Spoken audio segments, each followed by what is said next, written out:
சூரத்துல் ஆராஃப் உடைய 10வது வசனம் சகோதரர்களே. குறிப்பா ஆதம் அலைஹிஸ்ஸலாமுடைய வரலாறு பற்றிலாம் அங்க வருது அந்த ஆயத்துல.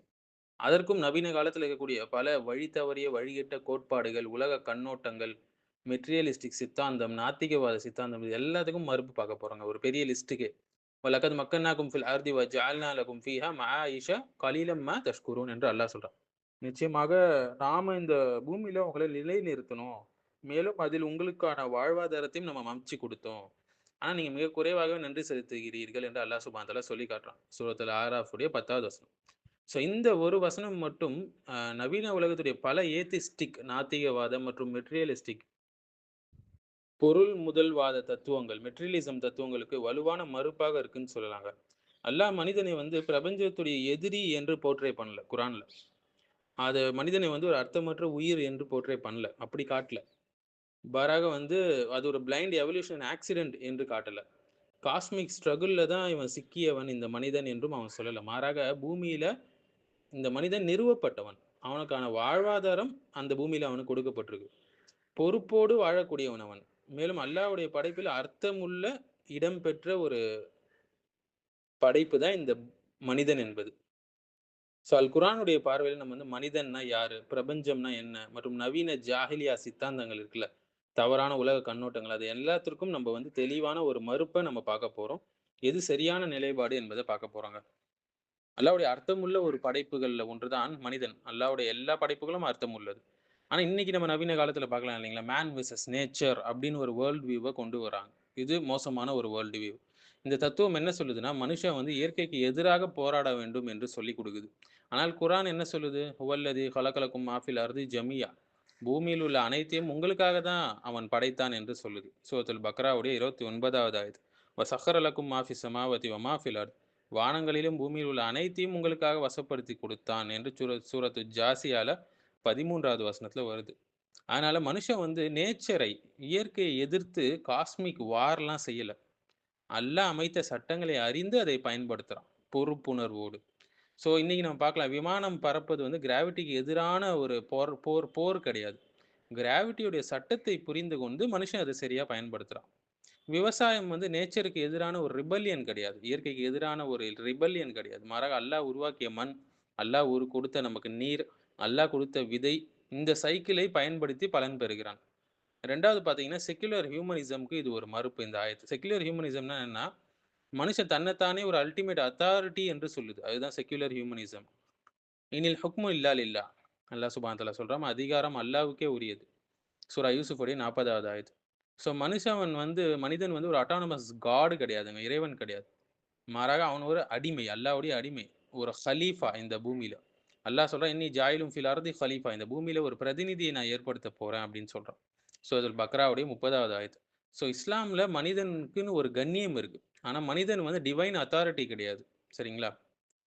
அடுத்து 3வது வந்து பிலாசபிக்கல் நேச்சுரலிசம் சொல்லுவாங்க. இதற்கு மறுப்பாக இந்த ஆயத்து இருக்கு. நேச்சுரலிசம்னா என்னன்னா, இயற்கை மட்டும் தான் ரியாலிட்டி. சூப்பர் நேச்சுரல்னு எதுவுமே கிடையாது என்று சொல்லக்கூடிய இந்த தவறான சித்தாந்தம் தான் இந்த நேச்சுரலிசம் என்பது. இந்த பிலாசபிக்கல் நேச்சுரலிசம். ஆனால் குர்ஆன் ரிப்பீட்டடா வந்து சொல்லுதுன்னா, படைப்புகள் வந்து எல்லாமே படைப்பாளன் ஒருத்தன் இருக்கான் அதுக்கு பின்னாடி என்பத கை காட்டுது என்று சொல்றான். அல் குர்ஆன் சொல்லுது. மேலும் இந்த எல்லாமே ஆர்டராக படைக்கப்பட்ட இந்த விஷயங்கள், இதற்கு பின்னாடி ஒரு இறைவன் இருக்கிறான். அவனுடைய ஞானம் இருக்கு என்பதை காட்டுது. இருக்கக்கூடிய சட்டங்கள் எல்லாமே இதற்கு பின்னாடி ஒரு சிறந்த சட்டத்தை ஏற்படுத்தக்கூடிய ஒரு இறைவன் இருக்கிறான். அவன் தான் அல்லாஹ் என்பதை காட்டுது. இன்ன ஃபீ ஹல்கி ஸமாவாதி வல் அர்த் அந்த ஆயத்த நம்ம படிச்சு பார்க்கலாம். கடைசியா என்ன வரும்? ஆயாத்தில் உலில் அல்பாப். வானங்கள் மற்றும் பூமியுடைய படைப்புல அறிவுடையவர்களுக்கு அடையாளங்கள் இருக்குன்னு சொல்றான். அந்த அடையாளங்கள அவங்களால பார்க்க முடியலன்னா, அவர்கள் அறிவு உடையவர்கள் கிடையாது. அவர்கள் முட்டாள்கள்.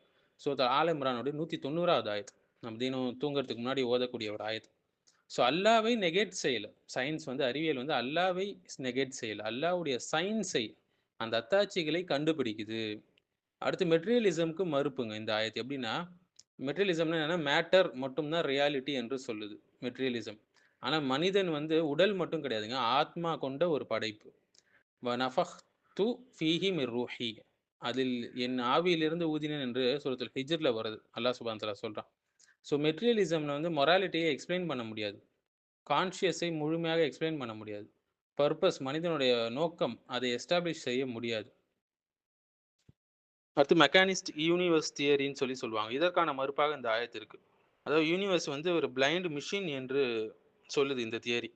ஒரு கண்மூடித்தனமான ஒரு மிஷின் என்று சொல்லுது. ஆனால் குர்ஆன் என்ன சொல்லுது? மா ஹலக்னா ஸமாவாதி வல் அர்த வமா பைனஹுமா லாயிபீன். வானங்களையும் பூமியையும் நாம் விளையாட்டாக படைக்கவில்லை என்று அல்லாஹ் சுப்ஹானஹு வ தஆலா சொல்லி காட்டுறான் சூரத்துல் அன்பியாவோட 16வது ஆயத்துல. அப்போ யூனிவர்ஸ் என்பது வந்து ஒரு பர்ப்பஸ், நோக்கம் இல்லாத ஒரு மிஷின் கிடையாது. இந்த தியரி சொல்ற மாரி. அது ஒரு அர்த்தமுள்ள ஒரு படைப்பு, அழகான ஒரு படைப்பு. அடுத்து 6வது விஷயம் வந்து காஸ்மிக் ஹாஸ்டிலிட்டி வேர்ல்ட் வியூ சொல்லுவாங்கல்ல. இந்த காஸ்மிக் ஹாஸ்டிலிட்டி வேர்ல்ட் வியூக்கு இந்த ஆயத் மறுப்பாக இருக்குங்க. சில பிலாசபிஸ் பார்க்கலாம். Universe is hostile to man என்று சொல்லுவாங்க. அதாவது எதிரி மாரி. பிரபஞ்சம் வந்து மனிதனுக்கு எதிரி போல காட்டுவாங்க. வஜஅல்னாக்கும் ஃபீஹா மஆயிஷன் என்று அல்லாஹ் சொல்றான். அல் குர்ஆன்ல. அதில் உங்களுக்கான வாழ்வாதாரத்தை ஏற்படுத்தியிருக்கோம்னு சொல்றான். சூரத்துல் ஆராஃபுடைய 10வது ஆயத்து அதே. ஸோ பூமி வந்து மனிதனை டெஸ்ட்ராய் செய்ய டிசைன் பண்ணப்பட்ட ஒரு படைப்பு அல்ல. மனுஷன் சந்தோஷமா வாழறதுக்கு டிசைன் பண்ணப்பட்ட ஒரு படைப்பு அல்லாஹ்வால. அங்க பாருங்க ஆக்ஸிஜன் இருக்கு, வாட்டர் சைக்கிள் இருக்கு, டிஸ்டன்ஸ் இருக்கு.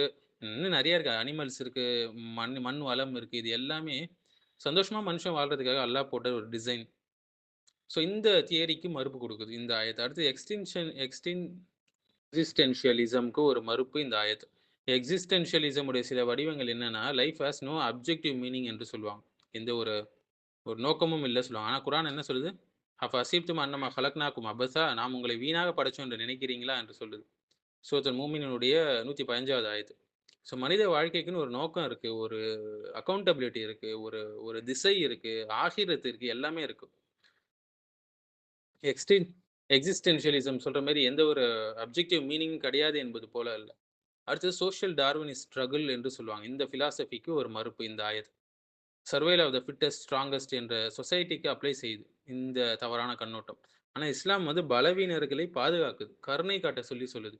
நபி ஸல்லல்லாஹு அலைஹி வஸல்லம் சொன்னாங்க, "ராஹிமூன யர்ஹமுஹுமுல் ரஹ்மானு." கருணை காட்டுவோருக்கு ரஹ்மான் கருணை காட்டுவான். திர்மிதில வரக்கூடிய ஹதீஸ். லைஸல் முஃமினுல்லதி யஷ்பவு தன்னுடைய அண்டை வீட்டான் பசித்து இருக்கும்போது வயிறு நிரம்ப உண்ணக்கூடியவன் ஒரு உண்மையான மூமின் இல்லைன்னு சொல்லி ரசூல் அஸ்ஸலாம் சொல்றாங்க. அதபுல் முஃப்ரத்ல வரக்கூடிய ஹதீஸ். ஸோ இஸ்லாம் வந்து ஒரு ஜங்கிள் லா கிடையாதுங்க. மாறாக டிவைன் ஜஸ்டிஸ், இறைவனுடைய டிவைன் ஜஸ்டிஸ். சரியான இஸ்லாமிய நிலைப்பாடு என்னன்னா, இஸ்லாத்துடைய பார்வையில இவங்க சொல்ற மாரி பிரபஞ்சம் வந்து ரேண்டம்லாம் கிடையாது. மனுஷன் வந்து ஒரு ஆக்சிடென்ட்டால உருவானவன் கிடையாது. நேச்சர், இயற்கை வந்து எனிமி கிடையாது, எதிரி கிடையாது மனுஷனுக்கு. அறிவியல் வந்து குஃபர் கிடையாது. உலகம் வந்து ஒரு மீனிங்லெஸ் கிடையாது. நோக்கம் இல்லாமல் படைக்கப்பட்டதில்ல. மாறாக அல்லாஹ் தான் இந்த பூமியை ஞானத்தோடு படைத்தான். மனிதர்களை கலீஃபாவா ஆக்கினான். அதில இருக்கக்கூடிய காஸ்மிக் லாஸ் சட்டங்கள் எல்லாமே அல்லாஹ்வுடைய அத்தாட்சிகள்ல உரியது. அறிவியல் வந்து அல்லாஹ்வுடைய படைப்புகளை புரிந்து கொள்ள நமக்கு உதவும். நம்மளுடைய மொராலிட்டி நெறிமுறைகள் எல்லாமே அல்லாஹ்வுடைய வஹீயின் மூலியமாக, இறை செய்தி மூலியமாக நாம் தெரிந்து கொள்ளலாம். வாழ்க்கைக்கு ஒரு நல்ல அர்த்தம் இருக்கிறது. ஆகிரத் என்ற உண்மையான ஒரு நிலை இருக்குது. அல்லதி ஆதா குல்ல ஷையின் ஹல்கஹு சும்ம ஹதா. ஒவ்வொரு பொருளுக்கும் அதன் உருவத்தையும், பின்னர் அதன் வழிகாட்டுதலையும் அல்லாஹ் வழங்கினான். தாஹாவுடைய 50வது ஆயத். ஸோ இந்த ஒரு ஆயத் வந்து ஏத்திசம்க்கு மறுப்பா இருக்கு, நிஹிலிசம்க்கு மறுப்பா இருக்கு, மெட்டீரியலிசம்க்கு மறுப்பா இருக்கு, மாடர்ன் ஜாஹிலியா காலத்து சித்தாந்தங்களுக்கு மறுப்பாக இருக்கு. அல்லாஹ்வுடைய அடிமை, இந்த பூமியுடைய பொறுப்பாளன், அல்லாஹ்வுடைய டிவைன் ஆர்டர் கீழ வாழக்கூடியவன். அடுத்து நிஹிலிசம் என்ற தவறான சித்தாந்தத்தை இந்த ஆயத் மறுக்குதுங்க. இந்த சூரத்துல் ஆராஃபுடைய 10வது ஆயத். நிஹிலிசம்னா என்னன்னு பார்த்தீங்கன்னா, வாழ்க்கைக்கு எந்த அப்ஜெக்டிவ் மீனிங்கும் இல்லன்னு சொல்லக்கூடிய ஒரு தவறான சித்தாந்தம். அதாவது பிரபஞ்சத்துக்கு எந்த ஒரு நோக்கமும் இல்ல அப்படின்னு சொல்லக்கூடியது. இந்த மொராலிட்டி நெறிமுறைகள் எல்லாம் வந்து எந்த அர்த்தமும் அதுக்கு கிடையாது. மனுஷன் வந்து ஒரு ஆக்சிடென்டல் எக்ஸிஸ்டன்ஸ் என்று சொல்லக்கூடிய தவறான சித்தாந்தம். இறுதியில என்ன சொல்லுதுன்னா, எதற்குமே அர்த்தம் கிடையாது என்று சொல்லக்கூடிய ஒரு தவறான சித்தாந்தம். ஸோ வந்து இந்த ஆயத்து எப்படி வந்து நிஹிலிசம்க்கு மறுப்பாக இருக்குன்னு சொல்லி பார்த்தீங்கன்னா, நாம் உங்களை இந்த பூமியில நிலைநிறுத்தணும்னு அல்லாஹ் சொல்றான். மக்கன்னாக்கும் ஃபில் அர்து என்று சொல்றான். ஸோ மனிதன் வந்து ஒரு ரேண்டமான ஒரு ஆக்சிடென்ட் கிடையாது. ஒரு நோக்கமில்லாத ஒரு படைப்பு கிடையாது. ஒரு காஸ்மிக் மிஸ்டேக் அல்ல. மாறாக மக்கன்னாக்கும் என்ற அரபி சொல் வந்து என்னென்ன அர்த்தங்கள் இருக்குன்னா, அத்தாரிட்டி, எஸ்டாப்ளிஷ்மென்ட், ஸ்டெபிலிட்டி, பர்பஸ்ஃபுல் பிளேஸ்மென்ட் என்ற அர்த்தம் அதற்கு இருக்கு. நிறைய அர்த்தங்கள் இருக்கு. அதாவது மனுஷன் வந்து திட்டமிட்டு பூமியிலே நிறுவப்பட்டவன் என்று சொல்கிறது. இஸ்லாம் சொல்லுது. நிஹிலிசம் என்ன சொல்லுதுன்னா, யூ ஆர் மீனிங்லெஸ். உனக்கு எந்த அர்த்தமும் இல்லன்னு சொல்லுது. ஆனா அல்லாஹ் என்ன சொல்றான்? ஒரு இன்டென்ஷனோட, ஒரு நோக்கத்தோட உன்ன பூமியில படைச்சிருக்கான், நிலைநிறுத்தியிருக்கான். வஜஅல்னா லக்கும் ஃபீஹா மஆயிஷ. அதில் உங்களுக்கான வாழ்வாதாரங்களையும் ஏற்படுத்தியிருக்கோம்னு சொல்றான். இது இந்த பிரபஞ்சம் மனுஷனுக்கு எதிரி கிடையாது. ஒரு அர்த்தமுள்ள ஒரு படைப்பு என்பதை காட்டுகிறது. பாருங்க oxygen, water, food chain, soil எல்லாத்தையும் நீங்க பார்க்கலாம். மனித உடல் அமைப்பு. இது எல்லாமே ஒரு ஒரு மனிதன் சந்தோஷமாக வாழ்க்கை வாழறதுக்காக அல்லாஹ் ஏற்படுத்திய ஒரு டிசைன் என்று நமக்கு சொல்லி காட்டுது. நவீன உலகத்துல இந்த நிஹிலிசமால ஏற்பட்ட பிரச்சனை என்னன்னா, டிப்ரஷன் கல்ச்சர் எல்லாருக்கும் வந்துருச்சு. ஆ ஒரு அப்சர்டிசம் வந்துருச்சு. ஒரு எம்ப்டினஸ் உள்ளத்துல ஒரு வெறுமை வந்துருச்சு. சூசைட் பண்ணிக்கக்கூடிய ஒரு டெண்டன்சி வந்துருச்சு. வாழ்க்கையில ஒரு விரக்தி தன்மை ஏற்பட்டுச்சு எல்லாருக்கும். பணம் இருந்தும் உள்ளத்துல ஒரு வெறுமை. டெக்னாலஜி இருந்தும் ஒரு நிராசை மனுஷனுக்கு. அவனுக்கு சந்தோஷம் இருந்தும் வாழ்க்கையில எந்த நோக்கமும் இல்ல. ஆனா குரான் என்ன சொல்லுது? வாழ்க்கைக்கு நோக்கம் இருக்கு. அல்லாஹ்வுடைய அழகான படைப்பு. அல்லாஹ் தான் உன்ன படைச்சான். உன்ன நிலைநிறுத்தினான் இந்த பூமியில. உனக்கு ஒரு நேர்வழி காட்டுறான். உன்னை சோதிப்பான். உனக்கு கேள்வி கேட்பான் மறுமையில. இது எல்லாத்தையும் சொல்லுது. நம்மள வீணாக படைக்கல. ஒரு சோதனை நமக்கு வந்தாலும் அதன் பின்னாடி ஒரு நலவு இருக்குது. அல்லாஹ்வுடைய விஸ்டம் இருக்கு. வாழ்க்கைக்குன்னு ஒரு திசை நோக்கம் இருக்கு. மரணம் தான் இறுதி நிலை கிடையாது. மறுமை தான் இறுதி நிலை. ஸோ ஒரு முஸ்லிம்க்கு நிஹிலிசம் அல்ல. மாறாக தௌஹீதை மையப்படுத்திய ஒரு அர்த்தமுள்ள வாழ்வு தான் அவனுடைய சித்தாந்தமாக இருக்க வேண்டும்.